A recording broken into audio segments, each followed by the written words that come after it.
Hi everyone and welcome on board your really long-haul flight.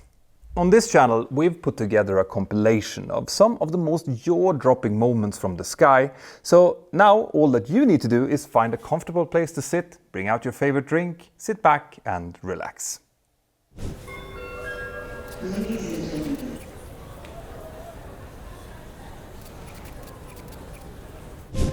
In the evening of July the 23rd, 1983, Air Canada Flight 143 is cruising high above central Canada. The aircraft, only a few months old, is among the newest and most advanced in the airline's fleet, and in the cockpit, the crew is monitoring a panel equipped with gleaming new digital displays. Behind them, 61 passengers and 8 crew have settled in for a quiet evening flight from Ottawa over to Edmonton, unaware that they're soon about to take part in one of aviation's most extraordinary stories. The two pilots are both extremely experienced, with thousands of total hours each under their belt, but both of them with less than 200 hours on this new Boeing 767. About 30 minutes into the cruise, a warning light suddenly appears, one that should never appear in cruise, and one that instantly makes the heart sink in the chest of the pilots, for reasons that will soon become obvious. The Boeing 767 was a new kind of airplane for Air Canada back in 1983. Sleek, efficient and packed with early digital technology, it was the pride of their fleet, and it represented a big leap forward from their older DC-8s and 727s that had previously defined the airline's long-haul services. The aircraft involved in this story had the registration Charlie, Golf Alpha Uniform November, and was only the second 767 delivered to Air Canada at the time. Barely 2 months old, it was equipped with a modern glass cockpit that had replaced most analog dials with glowing cathode ray displays that could display everything from fuel totals to engine parameters. And for the first time on an Air Canada widebody, there was no flight engineer on board. Just 2 pilots seated side by side with their flight management system tying all of the information together automatically, calculating fuel burn, range, climb and descent profiles. Now, this automation was meant to reduce workload, but it also meant that the crews were now more dependent than ever on accurate digital information. If one layer of data was wrong, there now wasn't always an independent human backup system to catch it. And this new system was also vulnerable to the age-old principle of garbage in, garbage out, meaning that if you put bad information into the computer, the system wouldn't be able to highlight that. It would just run with what the pilots had put in. And as it turns out, all was not well with this particular aircraft. The first hints of trouble had actually appeared quietly weeks before this flight. On July the 5th, 1983, while undergoing a maintenance check in Edmonton, the fuel gauges had suddenly gone blank, meaning that the display, which normally showed the contents of the 767's 3 fuel tanks, suddenly couldn't be used. Now, each gauge would normally show the weight of fuel in the left, center and right tanks, using data gathered from dozens of sensors inside of each tank routed to a central processor, which then converted those readings into useful information. And that data flowed along 2 redundant electronic paths, known as Channel 1 and Channel 2, either one of which could run the whole system alone. So in theory, no single failure should ever cause a total blackout of the gauges, yet that was now exactly what had happened. It later turned out that the underlying failure was deceptively simple. Inside the fuel quantity processor, a small solder joint connecting an induction coil to its terminal block on channel 2 had started to break down. And that single weak connection disrupted the power flow to the logic circuit, which was the part of the computer meant to recognize faults, store error codes, and automatically switch control over to the healthy channel 1. Because of that design flaw, the system never completed the automatic transfer. Instead, it stayed locked on to the bad channel, even though the other one was perfectly fine, and the gauges therefore went dark. In Edmonton, one of the technicians eventually discovered a way around this. He pulled the circuit breakers for both channels and then reset the breaker for channel 1 only. Doing that forced the processor to reboot on the good side and brought the fuel displays back to life again. effectively forcing the computer to perform the changeover that it was supposed to have made automatically. Now, the technician knew that the processor still needed to be replaced, but unfortunately no spare units were available. In fact, Air Canada's sole spare fuel quantity processor was at that time overseas, participating in a manufacturer test program. And when it had been recalled, it arrived defective and therefore had to be sent back for repair, meaning that the whole fleet was effectively without a backup. So, following the airline's minimum equipment list, or MEL, the technician tagged the Channel 2 breaker with a yellow band, placed a C logbook placard above the gauges, and then logged his work, with a note in the logbook showing where in the MEL the conditions were written for how to operate the plane with this system fault. You see, the MEL, which is always kept on board, shows exactly what system must work for dispatch and what extra steps are required if something doesn't. And under this item, the airplane could still fly with one FQIS channel inoperative, provided that the fuel gauges still displayed fuel and that a manual dripstick check of the fuel load was performed to replace the lost redundancy. The logbook note also said that this MEL allowance applied until a replacement processor was installed. The following morning, that same technician was still on duty when the new crew arrived, so he briefed the captain about the situation, explaining that Channel 2 was out and that the system was running normally on Channel 1.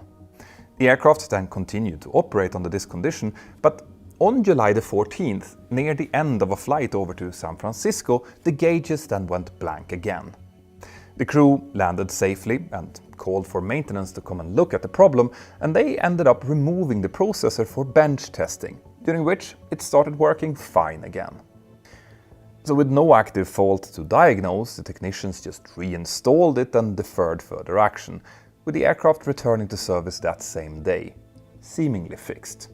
That was a decision that was fully logical at the time, but one that also allowed this intermittent fault to continue to lurk in the background.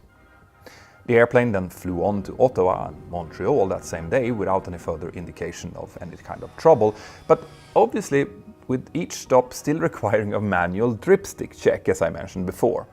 So what was that then? Well, a dripstick check is actually quite a time-consuming procedure where little panels on the underside of the wings have to be opened to allow a little measuring stick to drop down. That stick is then connected to a float inside of the tank, which gives a direct measurement of the fuel depth in centimeters at that location in the tank. These measurements are then combined and converted into liters and then into kilograms using specific density charts. And this whole procedure normally takes a good 45 minutes to an hour to do on most aircraft, so this must have been quite a nuisance for everyone involved.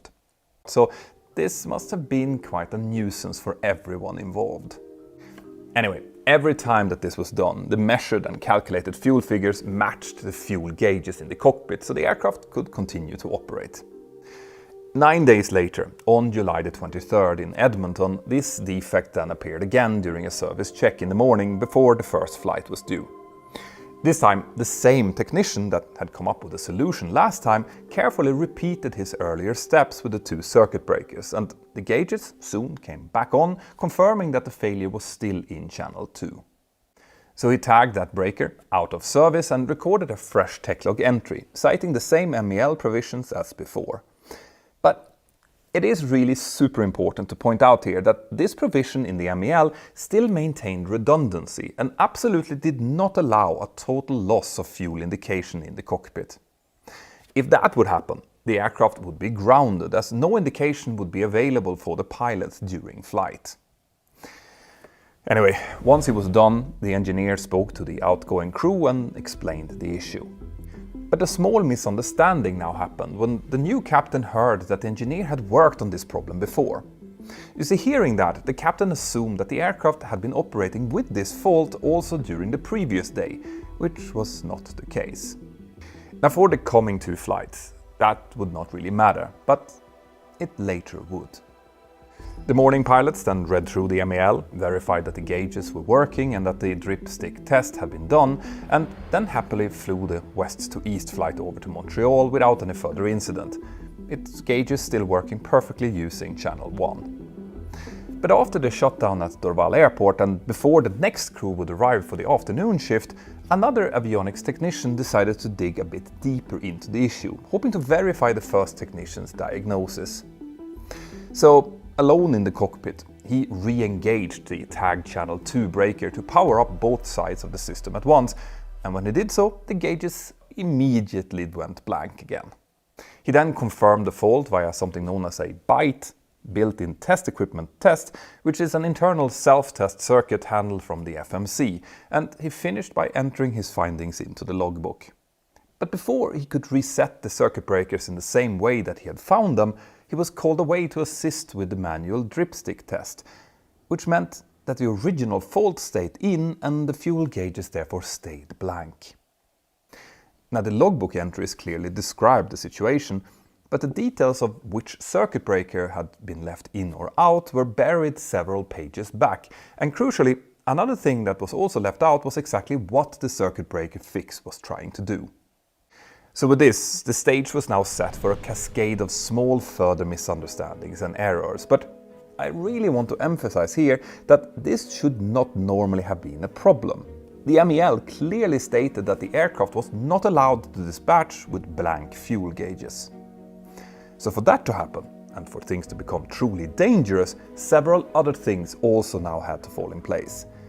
And they were soon about to. That afternoon, the airplane was assigned to operate as Air Canada Flight 143, routing from Montreal to Ottawa and then onwards to Edmonton. The crew scheduled to do this actually met the morning crew casually outside of the terminal in the parking lot and started discussing the aircraft status. This was a kind of impromptu and informal handoff, but one that would soon prove fateful. Without the logbook or the MEL in front of them, the outgoing pilots mentioned that the airplane had experienced a fuel gauge problem that required manual checking of the tanks, and they also noted that it had been flying in that condition since the previous day, with everything going smoothly. Now, that brief exchange, spoken from memory after a long day of duty, was factually quite correct, except it hadn't been flying with the problem that long and lacked a bit of detail.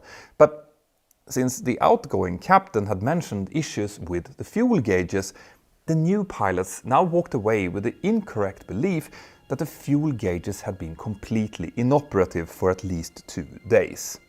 And also that this had been cleared by maintenance and operations. Now, as we all know, that wasn't really the case, but an assumption can be a very powerful thing. I should also mention here that in this airline at the time, there existed a lingering belief that the maintenance headquarters, known as Maintenance Central, had the ability to override parts of the MEL using a sort of master MEL that could be used in special situations. Now, that wasn't actually true, but years earlier, before the MEL became legally binding, such exceptions had indeed been made from time to time. And those stories had stuck around, with many crews still believing that higher approval, maybe directly from the aircraft manufacturer, could make an aircraft legal, even if the aircraft's MEL said that it couldn't. So in this case, when these new pilots now boarded the plane, their expectations were instantly confirmed. The 3 fuel quantity indicators were indeed blank, and in their minds that had been okay for the last few days, so it should be okay for them as well. The placard above the gauges and the MEL reference in the logbook actually reinforced that belief, since at a glance it seemed to confirm that the gauges were inoperative, but in reality that note was referring to the faulty channel. And what they obviously had no idea about was that a technician had just accidentally powered both channels up, knocking the system out entirely and changing the situation from what the previous crew had had. So from the perspective of this flight crew, the paperwork matched what they expected. The gauges were blank, the appropriate section of the MEL was cited, and when the captain read through the MEL and queried the local technician about the discrepancy around the fuel gauges, he just said that the aircraft was okay to fly, likely based on its previous status, which the captain accepted, thinking that the Maintenance Central knew more than he did. Today, the rules in these situations are crystal clear. If a system is inoperative and the MEL says that it's required for dispatch, no pilot will accept it. But like I said, these rules were likely a bit more fussy back then. Now, what I, as an active pilot, just cannot understand though is how a captain could accept an aircraft without any in-flight fuel indication at all. I mean, checking the fuel on the ground is okay, but what if a fuel leak or an imbalance would then develop in the air? Without any type of indication, that would be impossible to diagnose. In any case, the captain did also spot the colored circuit breaker mentioned in the tech log, but missed that it hadn't been pulled. And in any case, he likely assumed that it was for the fuel gauges and therefore was doing what it was supposed to. So at this point, you can see how these pilots accepted the blank fuel gauges, but it hadn't become truly dangerous yet. That came when they sat down and reviewed their fuel planning. In order to try and avoid another refueling in Ottawa, they decided to uplift enough fuel to carry them through both the leg over to Ottawa and then onward to Edmonton. To do that, they calculated that they needed 22,300 kilograms of fuel, and to make sure that they had that, they first had to determine how much fuel they already had on board and then uplift the difference. Since the gauges were blank, the only way to know how much they had was by doing that dripstick test. But that test result then had to be converted from centimeters on the stick into liters and then into kilos. Below them, two ground engineers had soon completed the drip check, recording 64 centimeters in the left tank and 62 centimeters in the right. So, by consulting the conversion tables, they determined that this corresponded to 3,924 liters and 3,758 liters respectively, which meant that the plane had 7,682 liters in total on board. But that was liters, so they now needed to verify how much that was in kilos in order to adhere to the flight plan. Now, it might surprise some of you to hear me talking about centimeters and liters, since aviation back then tended to use US units, especially in North America. But these Boeing 767s were a little bit unique to the Air Canada fleet. You see, the 767 was the first new model to enter service since Canada had begun its official transition over to the metric system. And the government had pushed for metric instrumentation wherever international standards would allow it, which obviously included the country's flag carrier, which was still owned by the state back in 1983. In practice though, this conversion into metric was inconsistent. On the 767, the fuel gauges, manuals and dripsticks were calibrated in kilograms, liters and centimeters, but almost everything else, like altitude, range and speed, remained in feet, nautical miles and knots, just like any other Western airliner. Normally, none of this mattered, because the airplane's computers automatically showed kilograms on the gauges, making manual fuel conversions rare and only really needed when the automatic system failed. But that was obviously now the case. Now, during the transition onto the metric system, Air Canada had also created an unfortunate knowledge gap. No one had been trained to actually do these manual conversions, and it wasn't clear whether that task belonged to the flight crews or to maintenance. So back at this aircraft, one of the ground engineers asked the fueler on duty for the proper conversion factor from liters over to kilos, and the fueler just checked on his chart and replied 1.77. But that factor, 1.77, was actually the conversion factor from liters of Jet A1 fuel into pounds, not kilograms. And since no one knew how to do this correctly, that fact was never noticed. 1.77 had come from the fueler's own density reference card, which was a laminated slip used for the rest of Air Canada's fleet, where fuel quantities were still recorded in pounds. The correct factor should have been 0.8 kilos per liter, meaning an almost 50% difference. Now, as crazy as this sounds, this was a quite understandable mistake. The 767's measurement in kilograms was an oddity in the fleet, and the fueler's job here was not to understand the intricacies of every plane's fuel system, it was just to put in exactly as much fuel as the crew requested.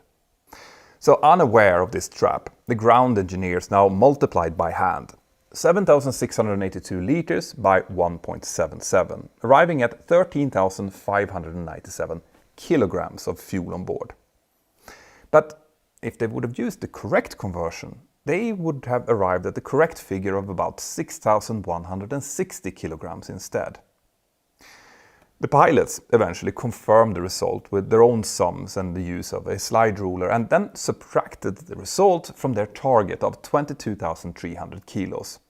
So by their reckoning, they needed to add another 8,703 kilos of fuel to cover the two coming flights. And in order to change that back into liters for the fueler, they then converted that figure using the same incorrect constant. 8,703 divided by 1.77 equals 4,916 liters. So after rounding that up, they ordered 5,000 liters of additional fuel. In reality, they actually needed 20,200 liters, but because they had now mixed pounds and kilograms, the numbers seemed entirely plausible. And since they probably weren't that used to metric units, the figure didn't stand out to them as absurd either. The absurdity would have been caught if the fuel gauges were working, but remember, they were still blank. All of this meant that when the fueling was complete, the airplane had about 10,146 kilos of fuel in its tanks instead of the required 22,300 kilos. And ironically, the number 10,146 kilos is almost exactly 22,300 pounds, forming a perfect numerical coincidence that possibly further disguised this error.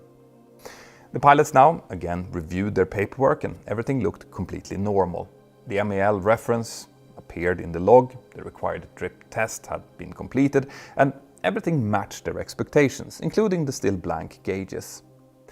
From a procedural standpoint, the airplane was in the captain's eyes legal to fly, since he felt that he had checked this with Maintenance Central and thought that they had confirmed it, even though that was obviously not the case.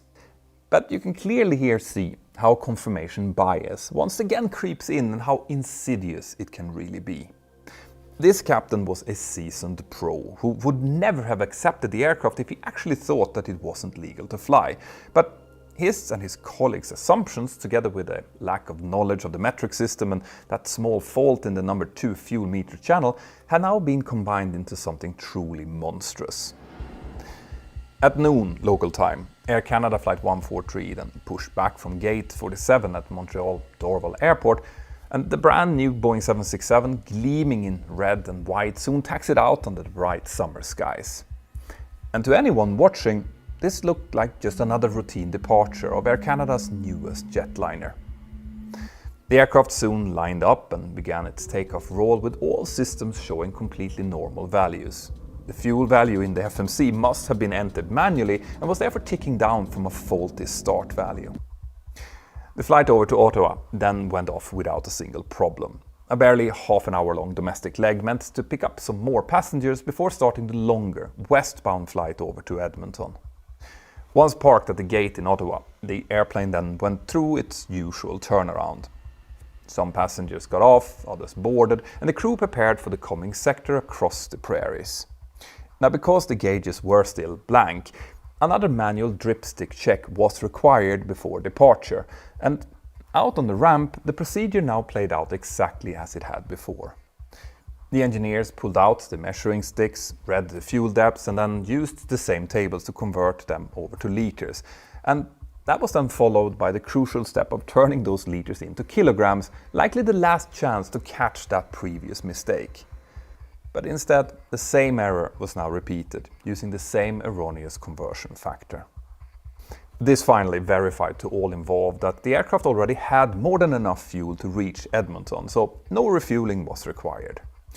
Now, along the way, one of them could have done some simple reasoning and realized the problem here. A single liter of water weighs 1 kilogram, and jet fuel is actually a little bit less dense than water, so a liter of fuel weighing nearly 2 kilograms made no sense. But no one made that connection. This meant that at 1900 local time, Air Canada Flight 143 taxied out from the Ottawa apron into the warm evening light. The big twin jet then started accelerating and soon lifted easily into the sky, climbing westwards towards Manitoba, with the captain as pilot flying and the first officer as pilot monitoring. The climb was uneventful, and the crew soon settled into cruise, chatting with an Air Canada engineer who happened to be on board and comparing notes with him about the new 767's technical systems. Behind them, the passengers relaxed, happily unaware that the airplane's fuel supply was now less than half of what it should have been, and slowly running out. But for now, the aircraft continued pulling forward through the thin air at 41,000 feet. Ahead and below them lay more than 1,000 miles of empty Canadian plains, rivers and lakes, forming some of the most beautiful landscapes on Earth. In the cockpit, the two pilots continued their discussion with the engineer until suddenly a warning light activated above the left engine display saying low fuel pressure. The horrific underlying meaning of that light was likely instantly obvious. With no fuel gauges and a long chain of manual fuel calculations behind them, the most likely explanation was the one that no pilot wants to hear.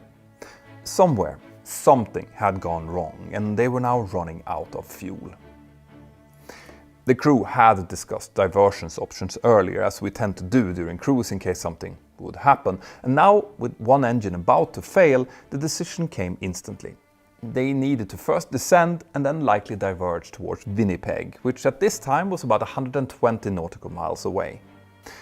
The first officer requested a diversion from air traffic control, which was approved, and then they also received a clearance to descend down to flight level 350, or 35,000 feet. Maybe they still had enough fuel on board to make it. But only a few minutes later, as the aircraft started leveling off, this hope was quashed when the left engine finally ran out of fuel and failed. At this point, the aircraft was still about 65 miles away from Winnipeg, and before the crew had time to discuss a drift-down procedure or even run through the engine failure checklist, the right engine also flamed out. Everything now immediately became eerily quiet.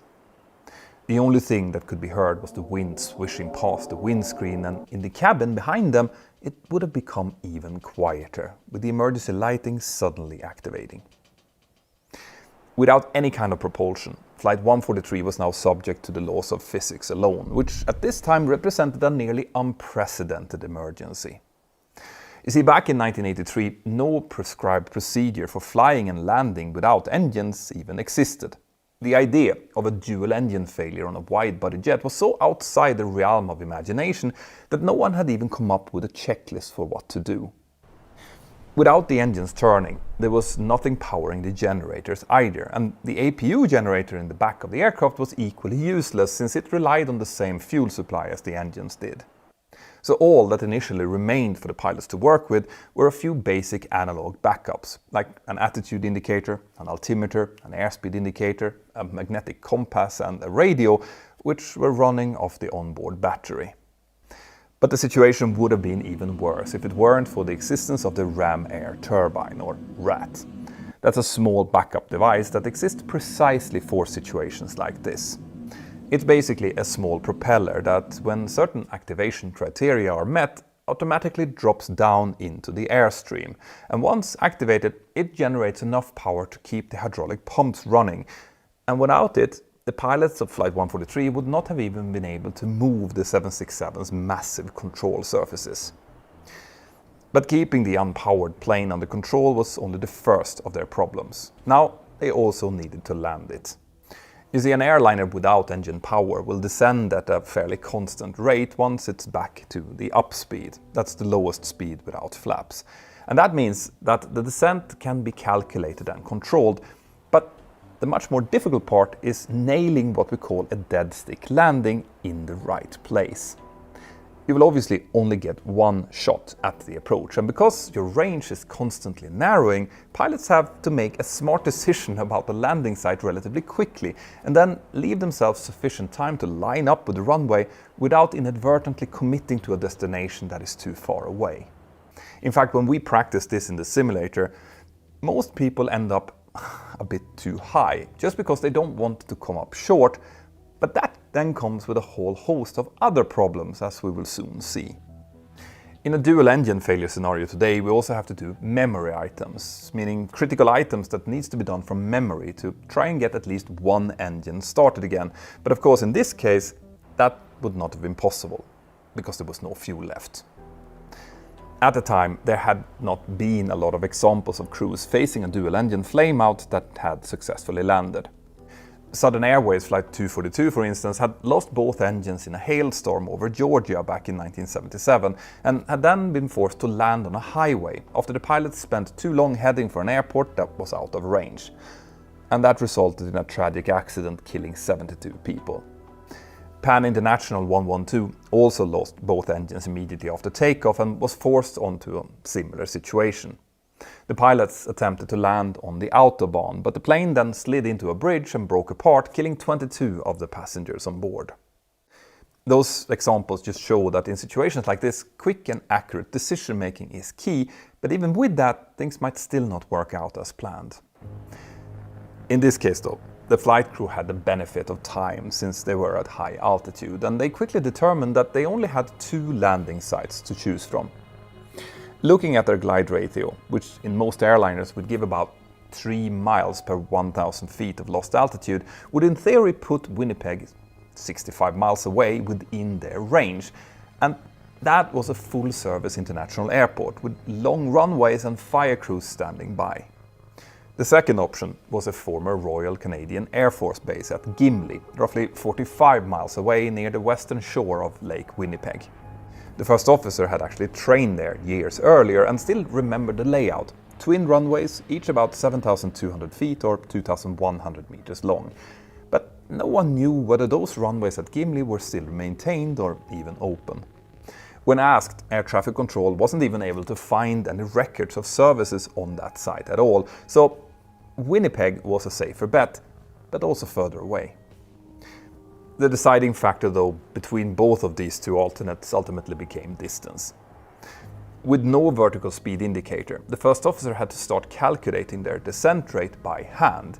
So he held a notepad on his knee, noting down their altitude each time ATC gave a new distance to Winnipeg. And using simple arithmetics, he worked out how many feet they were losing per nautical mile, and from that, how far they could still travel. And those numbers soon told a brutally honest story. With the descent rate that they were keeping, they would fall short of Winnipeg by more than 20 miles.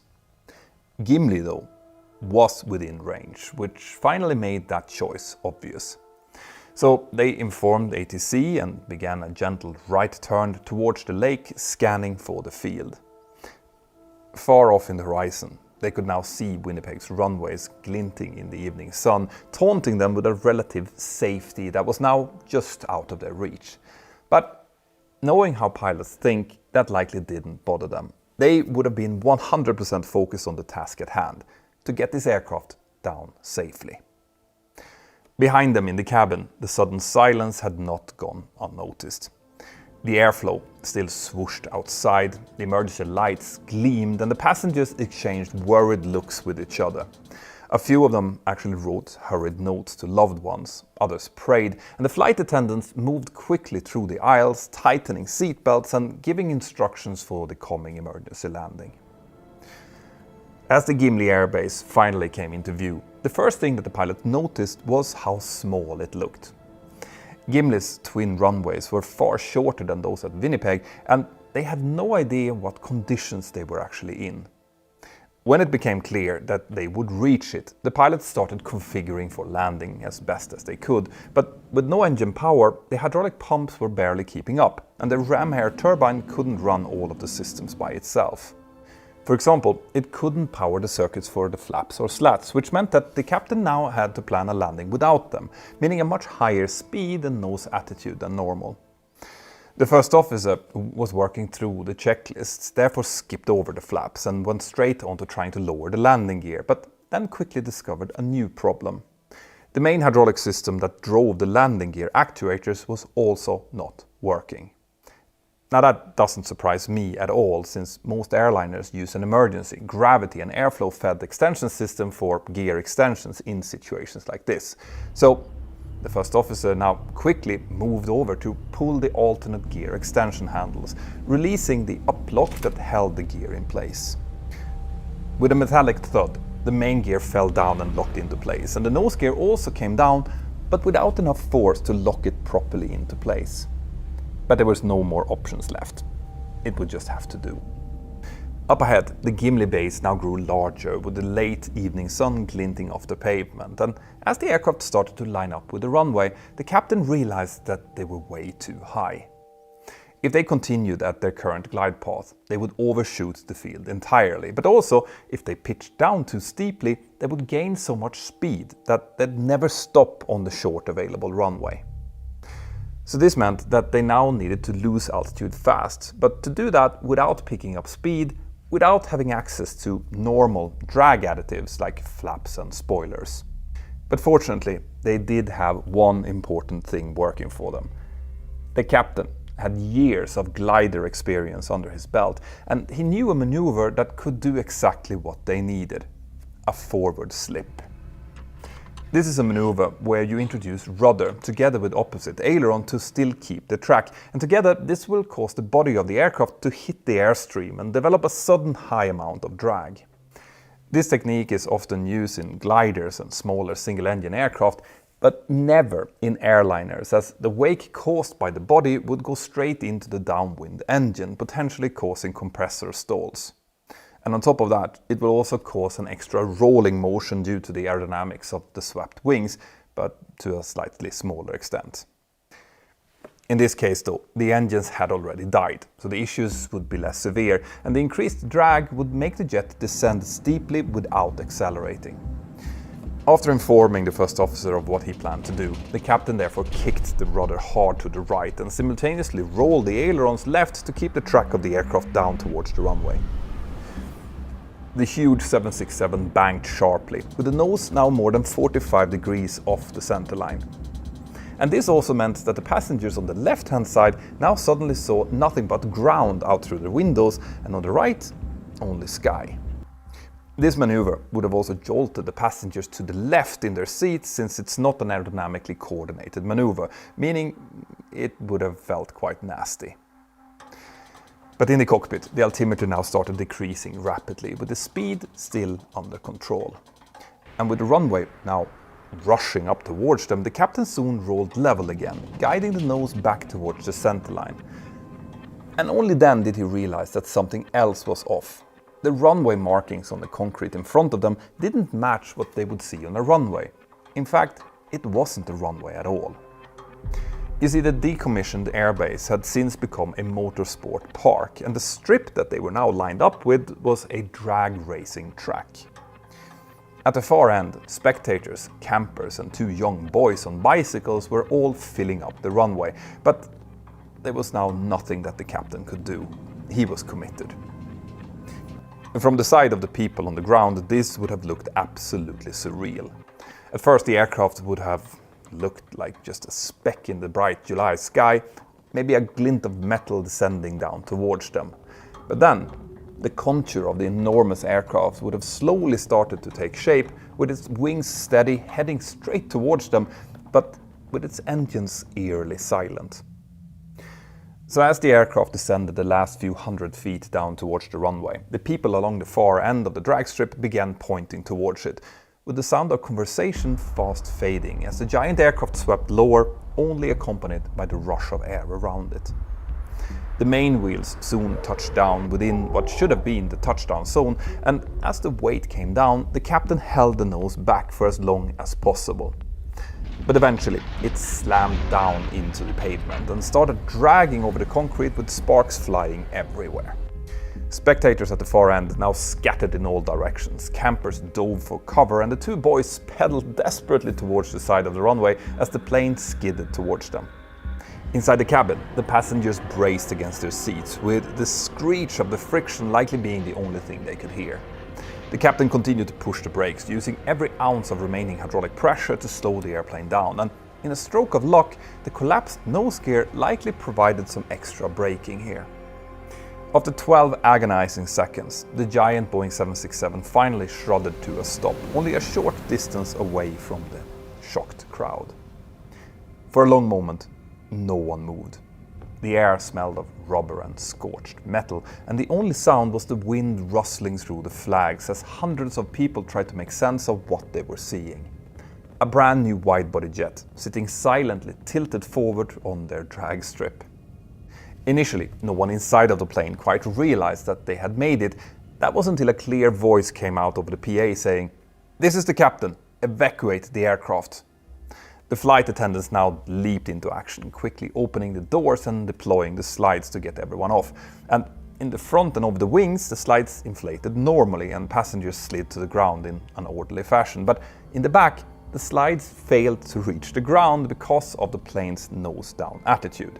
So passengers there quickly jumped down, some twisting their ankles as they did and others helping each other out.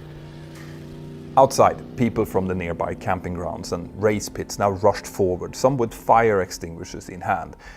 A small fire had started near the nose but was quickly smothered, and within minutes all 69 occupants of the aircraft were safely down on the ground. Against all of the odds, the brand new Boeing 767, with both engines dead, had landed safely with no fatalities and only minor injuries. An absolutely incredible feat.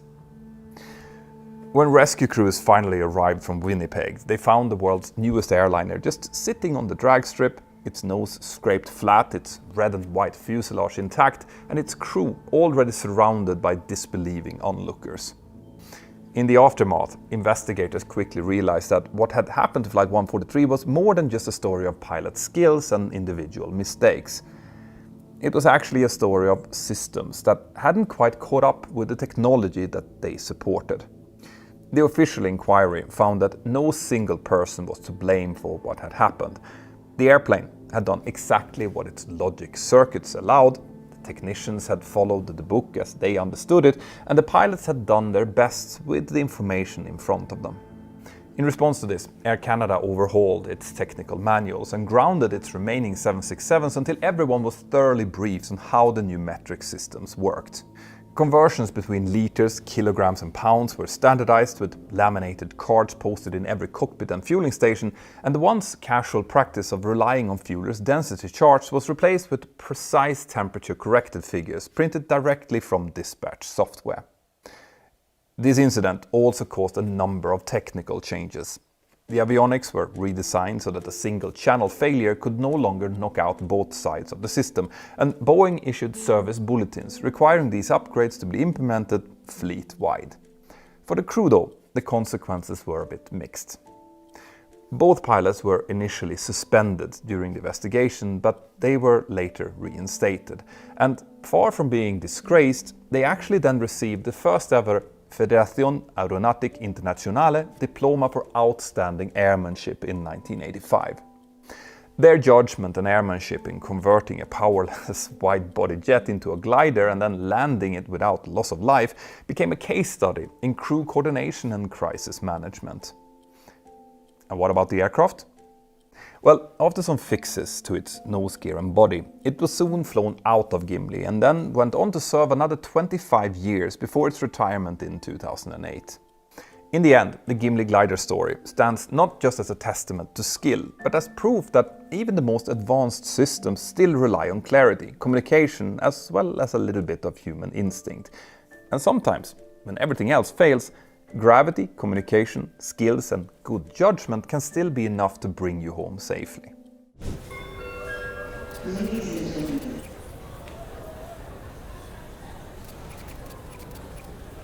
Would you be okay with your pilots experimenting in the cockpit? Maybe trying out things they don't normally do, or just checking how the aircraft systems really work? Well, it turns out that this does happen, and in this video I will show you why that might not always be a great idea. Traffic. Stay tuned. On the 28th of March 2017, an Air France crew was getting ready to operate their last flight of the day out of Paris-Charles de Gaulle Airport in Paris, France. The weather was generally clear with only some light winds, and the upcoming flight was going to take them over to Zurich in Switzerland, where they would then finish their day with a nice night stop. The crew consisted of 2 pilots and 3 cabin crew, and as the cabin crew were greeting the boarding passengers, the pilots started briefing for their takeoff and departure routing, like they had done several times already that day. The captain was 51 years old and had been flying for Air France since 1999. He had accumulated 9,500 hours of total time and got his command on the Airbus A320 family back in 2008, which meant that he had now flown around 6,700 hours on it. His colleague, the first officer, was 36 years old and had been working with Air France since 2008, where he had started off directly on the Airbus A320. His total experience was around 5,500 hours, and almost all of it had therefore been flown on the same aircraft family, the Airbus A320. This meant that both pilots were very experienced on the type and therefore also quite comfortable with it. But being comfortable doesn't always mean knowing everything, as we will soon see. Now, another important detail in this story is that these two pilots had flown a lot with each other and they were very good friends. They had actually even told Air France's rostering department that they preferred flying together whenever possible, and since that was perfectly okay from the airline's point of view, the rosters had done what they could to accommodate this. Now, I am mentioning this because of a quite interesting CRM aspect of friendship relationships in the cockpit. You see, being very familiar with someone has both positive and negative consequences when it comes to a hierarchic environment. It can be super positive because the pilots will know each other and know how they will react to various situations very intimately. And on top of that, it's likely that the operational part of the work will run super smoothly, just because the pilots enjoy each other's company and will do everything they can to facilitate a good day.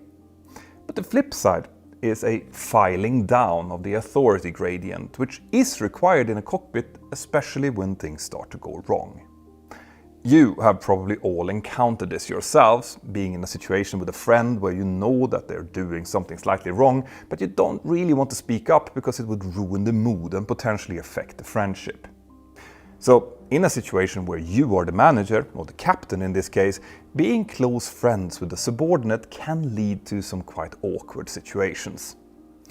Now, having said that, I have absolutely loved flying together with almost all of my colleagues, and especially when you operate from a smaller base, you might often end up flying with the same person over and over again, and you just need to make that work. But being aware of a kind of social complacency is also therefore really important. In any case, by the time that these pilots were finishing up their cockpit preparation, the time had passed 2100 local time, which meant that it was now fully dark outside. The last performance figures were eventually delivered, indicating that there would only be 35 passengers on board, and that meant that their Airbus A318 would be very light. Now, even though that might sound like a good thing from a performance perspective, it actually also comes with a few complications. First of all, these aircraft are constructed to be flown with a weight corresponding to an almost full passenger load, and this means that an almost empty aircraft will feel a bit more twitchy and susceptible to turbulence, etc. The takeoff speed will also be lower, and the combination of that and less general inertia will also make it easier to get into pilot-induced oscillations, where the pilot inputs are bigger than they need to be and therefore causes unnecessary rocking and perceived turbulence. Now, that's definitely true on the Boeing 737 that I fly, but likely less so on the Airbus, which has advanced fly-by-wire controls that should be able to sense and handle those kind of things. But one thing that is definitely the same on both the Airbus and the Boeing is the effect of excess engine thrusts that a lighter aircraft will be subjected to. You see, obviously, the engines are sized to be able to generate enough thrust to easily accelerate the aircraft for takeoff, even with maximum takeoff weight, and that means that there will be far too much takeoff thrust available if the aircraft is almost empty. So why would that be a problem? Isn't extra thrust a good thing? Well, again, it is and it isn't. From a pure performance point of view, it definitely can be, in terms of takeoff distance, climb performance, etc., but handling-wise, not so much. And that's because normally an aircraft in this category will be aiming to climb with a speed of around V2, which is the safe engine out climb speed, or V2 plus 10 if both engines are working. Those speeds will give the aircraft a good combination of climb performance and a low noise footprint, and is therefore also what the flight directors on the pilot's primary flight displays will be showing them. Under normal circumstances, the thrust-to-weight ratio of the aircraft would result in a pitch-up attitude of around 15 to 18 degrees after takeoff, which will give approximately those speeds, and that's therefore also what the pilots are used to pitch for. But if the thrust stays the same and the weight is significantly lower, well, then the pitch will also need to be higher in order to achieve that same speed, and the aircraft will therefore also climb significantly faster. But at the same time, pilots try to avoid pitch attitudes above 20 degrees under normal circumstances, which in these cases could therefore mean pitching less than needed in order to keep that speed that I just mentioned, and then just let the speed accelerate instead. On the Airbus, the engineers who programmed the flight directors had actually taken this into account, which meant that the flight director would not direct to a higher required pitch than 18 degrees, and instead just let the speed accelerate. The V2 plus 10 knot target is a minimum anyway, and as long as the maximum speed for the flaps is not exceeded, it doesn't actually matter if the aircraft accelerates a bit. But it will look quite unusual for the crew. In any case, this was rarely ever a problem because of another system used on the Airbus known as flex temperature. Now, I have mentioned this before in some of my other videos, which is why you should definitely subscribe to the channel if you haven't already, so go on, do it, click on it. Good stuff. Anyway, to keep it short, in order to artificially limit the available takeoff thrust, the pilots can calculate a flex temperature, which they will then input into the flight management computer. That temperature will essentially trick the engines into using less thrust, just enough to still fulfill all of the various takeoff performance limitations, but not more than that. This has the added benefit of reducing the wear and tear on the engines as well as minimizing fuel consumption and noise, so there is really no downside to it. On the Boeing, we use a similar system known as assumed temperature, as well as a couple of fixed D-rates who basically downgrades the engine thrust output by fixed amounts, but the idea is essentially exactly the same. Now, there are times when we don't derate, for example if there is wind shear reported or in case of a contaminated runway, but in most other cases it's highly recommended to use these techniques. So, back in the cockpit of Air France flight 1414, the two pilots had now come up with a more interesting idea. They were going to do a full thrust takeoff instead, in order to practice this unusual scenario and get some more exposure to it. And also, I'm guessing, because it's a lot of fun to do. A light aircraft on full thrust will accelerate like a race car, and that's obviously something that most of us pilots really enjoy. But because of the various threats associated with this, the first officer also included this in his briefing. That included the much higher acceleration, much more than they were normally used to, as well as the need to keep a higher pitch-up attitude after takeoff, and a quicker than normal acceleration during the flap retraction. Now, up until this point, I can kind of understand what the pilots wanted to do here. It is important that we pilots try things out from time to time in order to get practical experience of the aircraft in its full flight envelope. And as long as it's properly briefed and the weather and traffic situation permits it, well, then it shouldn't really create any real issues at all. So once the briefing was complete, the two pilots finished up their checklists, the cabin crew closed the doors, and soon the aircraft was pushed back from its gate and started taxiing out towards its departure from runway 27 left. During their 10-minute taxi out towards the holding point, everything was completely normal, and after a very short delay, flight 1414 was then cleared for takeoff and started accelerating down the runway. The initial part of the takeoff proceeded completely normally, and the first officer soon rotated and started pitching up to hold the normal speed. But like I explained earlier, they were now flying with way more thrust than they actually needed, so he soon found himself also having to pitch up more than he normally would. The flight director stopped indicating higher at 18 degrees, for the reason that I explained before, but with that pitch the speed just kept rising, so the first officer therefore continued to pitch up outside of his flight director, in order to still keep that speed of V2 plus 10, which he was used to. 5 seconds after takeoff, the pitch was therefore at 19.7 degrees and the speed reached a maximum of 147 knots. Now that's higher than the speed they wanted, but still well inside of the normal speed envelope and far away from any maximum speeds for the flaps. But the first officer still continued to pitch up. 6 seconds later, the attitude had reached 24.6 degrees, with the first officer still inputting 11.7 degrees pitch up on his side stick, and here, another feature of the Airbus's fly-by-wire system now kicked in.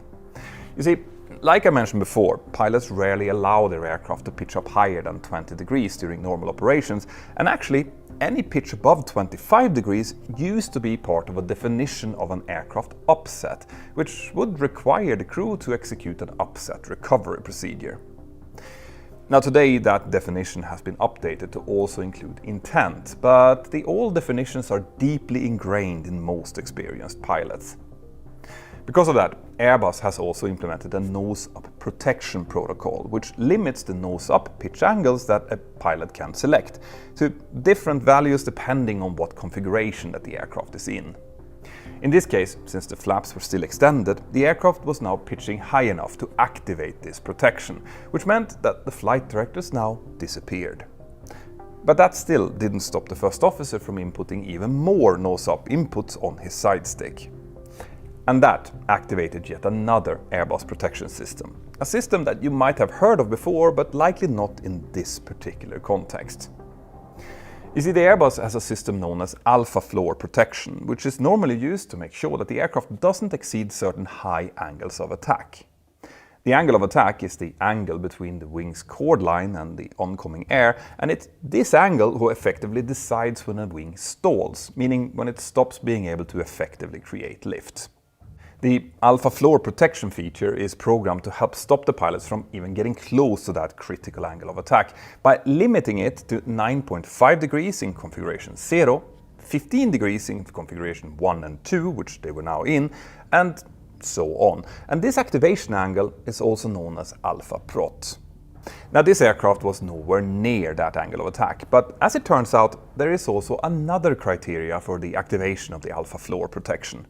It turns out that if the pilot's side stick is deflected to more than 14 degrees backstick and one of the two protections, nose-up attitude or angle of attack, is also active, well then the alpha floor will also activate. And since those criteria were now met due to the high nose attitude and backstick input, the aircraft momentarily went into alpha floor protection. The way this would have been shown to the pilots was primarily by an annunciation on their flight mode annunciator on their primary flight display. The pitch increase would then have also been stopped at the current value until a further nose-up input would have been made, and the thrust would have gone into full toga mode with toga lock shown on the FMA. In this case, the alpha floor protection only activated for about half a second, so the pilots likely never saw it, but the toga lock would stay engaged until the pilots disengaged the outer thrust, selected climb thrust, and then re-engaged it again. And in this case, the thrust was already in toga, since the pilots had taken off with full thrust, and that meant that there wouldn't have been any noticeable change in the thrust. So it is likely that the sudden toga lock indication was the only clue that the pilots had about what had now happened to them. About 13 seconds after the activation of the alpha floor, the first officer disengaged the outer thrust using the outer thrust disconnect switches on the thrust levers, and 8 seconds later he then re-engaged it again, using the button on the glare shield in combination with moving the thrust levers into the climb detent. This reset the system, and the pilots then continued to accelerate the aircraft, retract the flaps according to the schedule, and then continued their climb up towards their cruising level without anything else happening. But they both knew that the activation of toga lock had not been normal, and they therefore likely discussed the reason for this happening as they were continuing their flight.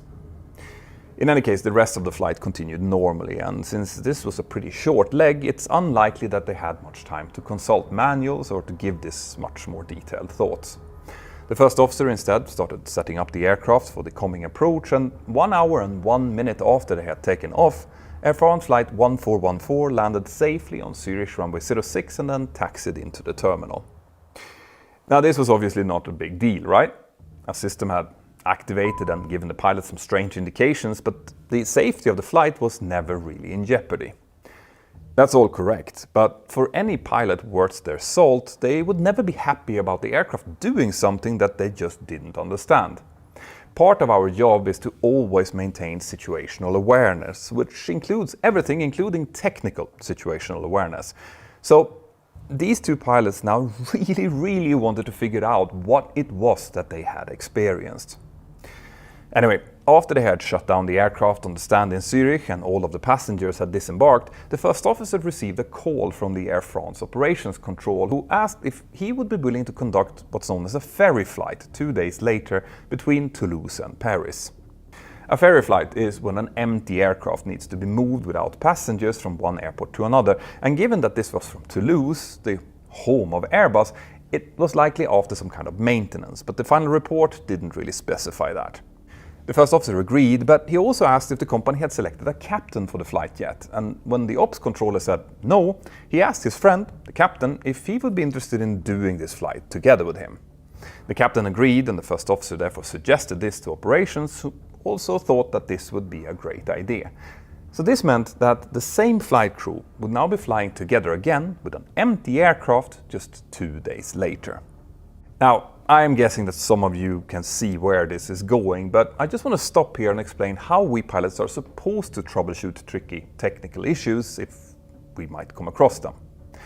First of all, we have our manuals, and by flipping through those, we can normally solve around 90% of all the doubts that we might have. In this case, they likely also had electronic flight bags, meaning tablet computers containing all of their manuals and charts in digital formats. So a simple search for toga lock in their FCOM would have given them all conditions needed for this particular message to appear on their FMA, and from there they could have then deduced the full reason behind it. But if that would fail, most airlines also have technical support channels where the pilots can send in queries, and if that still wouldn't help, well then we do recurrent simulator training every 6 months, in which a specific scenario can easily be recreated. But that's not what these two pilots decided to do. Fast forward to the 30th of March, and the pilots were now in the crew room in Toulouse preparing for their ferry flight over to Paris. The weather was once again quite nice, with only some few clouds at 10,000 feet, and there were no NOTAMs or technical issues recorded on the aircraft. This time they would be flying a beautiful Airbus A321, which is a significantly bigger aircraft than the baby bus Airbus A318 that they had flown on the days before. Now, pilots with type ratings on the Airbus A320 family can fly on all of these variants within the scope of that same type rating, and because Airbus is using fly-by-wire technology for their flight controls, all of these aircraft should handle in very similar ways, but there are still some differences. For example, since the Airbus A321 is significantly longer than the A318, it comes with a bigger risk of tail strike during the rotation. So when the pilots had walked out to the aircraft and verified its technical status, the captain, who was now going to be pilot flying, briefed the first officer about this and said that they would limit the initial rotation to 7.5 degrees. But he also added that this would be the chance they had to try to recreate that strange indication that they had experienced on the flight before. So in order to do that, he decided that they should also, once again, execute a full thrust takeoff, this time with a completely empty aircraft. Now, from a procedural standpoint, there are no differences between how we pilots should handle a ferry flight from a normal passenger flight. There are some extra steps we have to do, since there are no cabin crew on board. The pilots will have to close and arm the doors, for example, and we also have to secure the galleys to make sure that no trolleys will come shooting down the aisle during landing, which actually has happened. But apart from that, the procedures and rules stays exactly the same. Having said that though, the atmosphere in the flight deck can become quite a bit more relaxed in these situations, and it is not unheard of that pilots might try things out a bit more when there are no passengers around whose comfort needs to be taken into account. A very tragic example of this happened on Pinnacle Airlines flight 3701, which I've also covered on this channel, and if you want to see that one next, then I will link to it in the end of this video. In any case, the pilots had soon completed their pre-flight and therefore started taxiing out towards the holding point for runway 14 left, this time with call sign Air France 372 Victor. Once the before takeoff checklist had been completed, the first officer advised Toulouse Tower that they were ready for departure, and they were subsequently cleared for takeoff from runway 14 left with only mild winds reported. So at time 17:52, the captain moved the aircraft into position, stabilized the engines, and then moved the two thrust levers into the toga detent. And that now caused the completely empty aircraft to literally jump into action and quickly accelerate down the runway. The captain then carefully rotated, even though with this weight and thrust it would have been quite hard to actually tail strike it, but he then continued to pitch up just like his colleague had done 2 days earlier. Initially, he pitched for 17 degrees, but since the aircraft then kept accelerating to up around 160 knots, he continued pulling back on his side stick until the aircraft was pitching 24 degrees nose up, and his stick deflection was then passing 14 degrees. This caused the aircraft to, once again, activate the alpha floor protection as the aircraft climbed through around 750 feet, and the engines also, again, went into toga lock. But this time, the pilots saw it happen, even though it was only active for less than a second, and they were now a lot quicker to disengage and re-engage the auto throttle again. The aircraft then continued climbing like if nothing had happened up towards their initial climb clearance of flight level 100.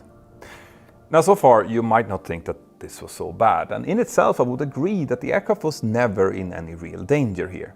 But the alpha floor protection has been added to the aircraft for a reason, and it's not the pilot's job to try and purposely push the aircraft into situations where its protections are activated. Yeah, sure, there are some value in actually hand flying the aircraft and seeing where the margins are so that we can fully take advantage of them if a situation would arise that requires it, but that's why we have simulators, not a $70 million aircraft. And another thing to keep in mind here is that when pilots push their aircraft outside of their own comfort zone and outside of what's covered by normal procedures, it can often have unintentional consequences, and things can quickly start to escalate far outside of what the pilots initially intended. And what happened next on this flight is a great example of that. The aircraft just continued to climb and was soon cleared to continue up to flight level 140. As they approached flight level 100, the first officer contacted the next controller frequency and advised them of their current clearance. He was then told by the new controller to continue their climb up to flight level 190 and to maintain there. Now, generally speaking, there always tends to be a speed restriction of 250 knots or below flight level 100 in most of Europe, and even though there are some exceptions to this, we all tend to apply this maximum speed anyway in order to improve our chances to see smaller traffic around us and to make life a little bit easier for ATC. Above flight level 100, however, there are generally no speed restrictions, so above that level we always accelerate to our economy climb speed, which varies with weight but tends to be in the region of 280 to 300 knots or so depending on aircraft. The way this acceleration normally happens is by a slight decrease of climb speed in favor of acceleration, but we rarely completely stop our climb. Instead, we tend to go down to maybe 500 to 800 feet per minute or so, but that was not what the Merignac controller now saw this aircraft do on his radar screen. Instead, Flight 372 Victor seemed to temporarily level off at flight level 100, and then its speed started increasing rapidly towards 350 knots indicated. The controller called the aircraft up and asked, Air France 372 Victor, what altitude are you crossing at the moment? And the first officer replied, flight level 100, Air France 372 Victor. The controller then continued with, did you level off or not? Likely asking this because the controller are counting on us climbing or descending continuously, so these pilots would have needed a clearance to level off. But in any case, the first officer then replied, no, we accelerated at flight level 100, Air France 372 Victor, we are climbing now. And seconds later, the aircraft's speed trend started reversing and was instead replaced by an absolutely insane climb rate, shooting up with over 15,000 feet per minute. Now, there is no other word for what the pilots were doing here other than playing around.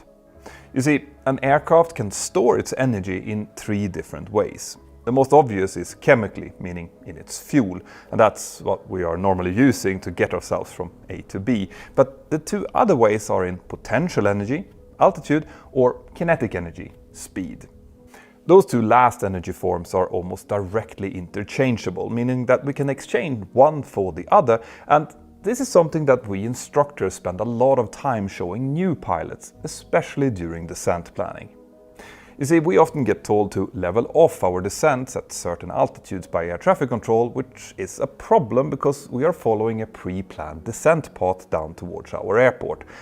But as long as we continue to decelerate as we wait for our further descent clearance, we can then just tell the aircraft to use the coming descent to accelerate back to our previous speed once we get the clearance. And by doing that, we will end up exchanging potential energy for kinetic energy and end up almost exactly on the same path. Like I said, this takes a little bit of explaining to do, but what these pilots were now doing was the complete opposite of that. They intentionally leveled off at flight level 100, but kept the thrust in climb thrust, meaning that the aircraft quickly started to accelerate. They then allowed the acceleration to go all the way up to the aircraft's maximum certified speed of 350 knots before selecting open climb and a new speed of 220 knots. The result of that was that the aircraft started raising its nose and climbed as quickly as it could in order to decelerate back those 130 knots that the pilots had asked for, exchanging kinetic energy for potential. And since it was completely empty, this now led to a climb speed that we normally only see in fighter jets. So why was this such a big deal then? Well, like I said, unintended consequences. You see, in that same area, another aircraft was now cruising along happily at flight level 400. That's about 40,000 feet, meaning 21,000 feet above Flight 372 Victor's clearance. But because TCAS, the Traffic Collision Avoidance System, is programmed to track all transponders around and activate if something could be a potential collision threat, the TCAS system in this aircraft now activated and alerted its pilots to a potential traffic conflict 25,000 feet below them. Now, it didn't issue a resolution advisory, which is when the pilots would have actually had to maneuver, only a traffic warning. But the two pilots in our Airbus cockpit had no idea about this because their TCAS did not activate. The reason for that is that the TCAS system deactivates all of its warnings if a climb rate of more than 10,000 feet per minute is sensed, something that these two pilots had no idea about. Now, I have been searching for the explanation behind this feature, and the best that I've been able to find is that the TCAS system knows that a climb with more than 10,000 feet per minute is not normal nor sustainable, and that it therefore has to be due to either some kind of emergency or the initial takeoff phase with an extremely light aircraft. And in neither of those scenarios should the pilots be bothered with even more warnings. Now, there might be more technical explanations behind this, and if you have one, please let me know in the comments here below, and don't forget to like and subscribe while you're down there. Anyway, the controller, who had seen both the level off and the following extreme climb rate, now quickly called up the aircraft and told them to please reduce your climb rate because you're causing all systems to flash here. What he meant by that was not further elaborated on in the final report, but it is likely that this enormous climb rate, which had caused the other aircraft's TCAS to activate, now also warned the controller of this potential conflict. Or it was just highlighted on his radar screen as something really unusual. The pilots responded to this, and the climb rate was quickly reduced, and after that, the aircraft autopilot successfully captured flight level 190 without any kind of problem or overshoot, and Flight 372 Victor continued climbing normally towards its cruising level. The rest of the flight continued without any further shenanigans, and after 1 hour and 2 minutes, the aircraft landed normally on runway 08 right at Paris Charles de Gaulle Airport and then taxied into its stand. Now, it is unclear if it was the crew who reported this or if these two incidents were highlighted by the company's operational flight data monitoring system, but we do know that the cockpit voice recorder was overwritten, so this report is based on the flight data recorder as well as subsequent interviews held with the two pilots. The conclusion of the report was that even though it's not a bad idea that pilots practice certain maneuvers in the aircraft, it's probably better to use simulators for these kind of things or to utilize the technical support that they had available to them. It was also apparent that the two pilots did not understand the full consequences nor technical implications of their actions as clearly indicated by that rocket ship climb, and that just further pointed in the same direction. Now, nothing really dangerous did happen on these flights, but if the same thing would have happened in a more densely trafficked area, the outcome might have been very different. And a later BAA report about a different Air France incident actually used this report as an example of pilots not following standard operating procedures.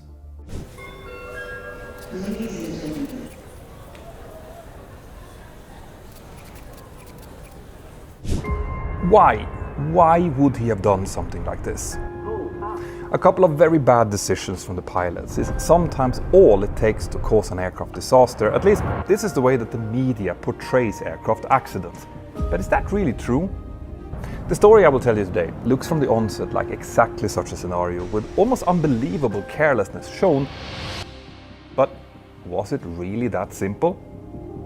Stay tuned.